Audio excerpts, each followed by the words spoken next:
Abarka, blusa, zapia eta txapela buruan, ekipamendu osoarekin San Tomasetara.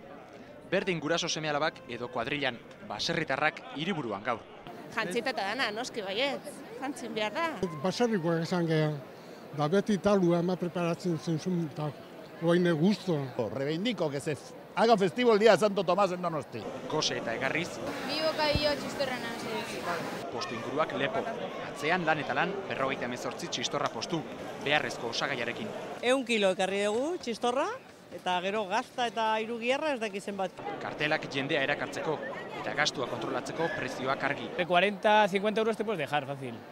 Entre bocadillicos, la sidra...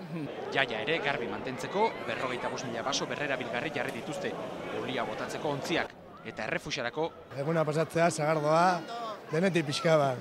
Lehen egun guztia parrandan, jaten eta eaten, eta hain, beste moduz, umiekin, animaliak ikusten. Beste bi pintxo hartu eta hola, eta glasartean.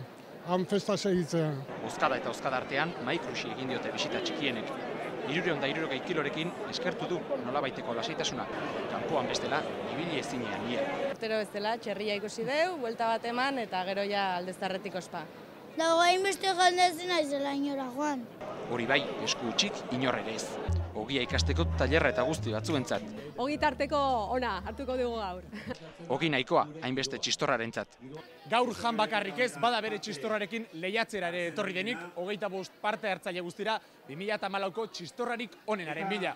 Txarra ez, txarrik ez dago. Txarrik ez dago, txistorra txarrik ez dago, baina batzu beste baina hobea. San Tomas osaina non nahi, hasi da Gabonetako dieta.